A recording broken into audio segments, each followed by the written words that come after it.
এইটো বিজেপিৰ এটা ইণ্টাৰনেল মেটাৰ হয়। আমি ইউপিপিএলৰ পৰা মানে ইয়াতে আমাৰ ক'বলগীয়া নাই। এটাই কথা যে এছেম্বলিৰ ভিতৰত সকলো পাৰিষদৰ সকলো MCLৰ প্ৰশ্ন সোধাৰ অধিকাৰ আছে, সুধিব পাৰে।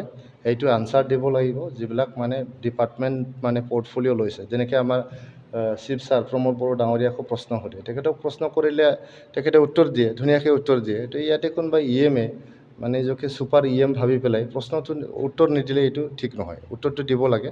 ইয়াতে বিজেপিৰ পাৰিষদে হওক, কোনোবা UPPL পাৰিষদে হওক বা যিকোনো দলৰ পাৰিষদে প্ৰশ্ন সোধাৰ কুৱেশ্যন কৰাৰ অধিকাৰ সকলোৰে আছে। কিয়নো ৰাইজে প্ৰতিনিধি পঠাইছে ইয়াতে প্ৰশ্ন সুধিবলৈ, ইয়াতে আমাৰ পলিচি মেকিঙত লেজিছলেশ্যনত সহায় কৰিবলৈ, তেখেতসকলে যাতে এছেম্বলিত কথা ক'ব পাৰে, ইয়াৰ কাৰণে তেখেতসকলক জিকাই দিয়া হৈছে, ভোট দি পেলাই জিকাই দিছে, ইলেক্ট কৰি পঠাইছে ইয়াতে।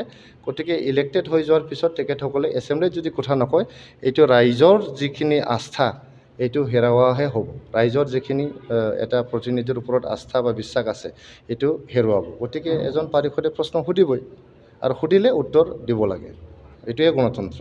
ঠিক আছে, উল্লেখ কৰিছে।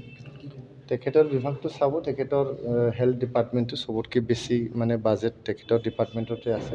One of the biggest department আছে। ইয়াতে গুৰুত্ব দিয়া নিদিয়াৰ কোনো প্ৰশ্নই নুঠে। বেলেগ আমাৰ EMবিলাকতো কোনো কোৱাই নাই, কথাই কোৱা নাই। তেখেত অৰূপ ডাঙৰীয়াই কৈছে।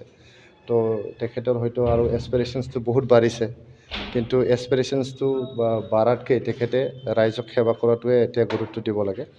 আমাৰ BTR চৰকাৰখন আমাৰ প্ৰমোদ বড়ো ডাঙৰীয়াৰ নেতৃত্বত ধুনীয়াকৈ চলি আছে। আপোনালোকে দেখিছে আমি শান্তি স্থাপন কৰিবলৈ সক্ষম হৈছোঁ।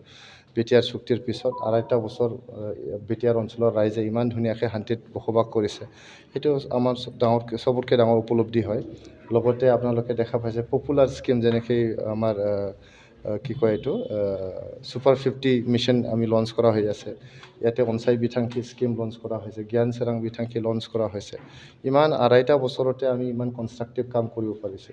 এইটোক লৈ আমি বহুত মানে গৌৰৱ বোধ কৰোঁ। আমি বহুত মানে গৌৰৱান্বিত হয় এইবিলাক কাম যে আমি কৰিব পাৰিছোঁ।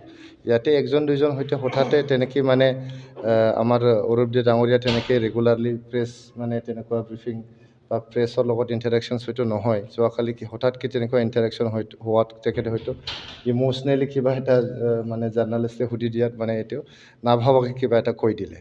দলৰ ফালৰ পৰা বিজেপি হাইকমাণ্ডক কিবা জনাব নেকি আপোনালোকে? বিজেপি হাইকমাণ্ডক আমি নেশ্যনেল প্ৰেছিডেণ্টক আমি চিঠি লিখিছোঁ আজি। চিঠি লিখি পেলাই এইটো জনাইছোঁ যে এনেকৈ এজন পাৰিষদে এনেকৈ কথা কৈছে, আমাৰ এলায়েন্সত যোনটো মানে এলায়েন্সৰ কাৰণে ভাল নহয়, চৰকাৰৰ ইমেজৰ কাৰণে ভাল নহয়।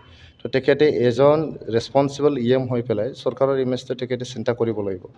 লগতে আমি যিহেতু UPPL আৰু বিজেপিৰ এলায়েন্সটো এনে হোৱা নাই, এইটো মানে BTR চুক্তি হোৱাৰ পিছত BTR চুক্তিৰ প্ৰতিটো দফাটো ৰূপায়িত কৰাৰ কাৰণে আমাৰ বিজেপি আৰু UPPLৰ এলায়েন্সটো হৈছে। আৰু আমি এইটো মানে আশা ৰাখিম, মানে আখৰে আখৰে যাতে আমাৰ BTR একৰ্ডত যিমান এতিয়ালৈকে বহুতখিনি হৈছে আৰু যিখিনি হ'বলগীয়া আছে এইবিলাক অতি সোনকালে হ'ব। আৰু আমাৰ এইটো UPPL আৰু বিজেপিৰ চৰকাৰৰ দিনতে গোটেইখিনি যিখিনি দফা আছে BTR চুক্তিৰ এই দফাবিলাক ইমপ্লিমেণ্ট হ'ব বুলি আমি আশাবাদী।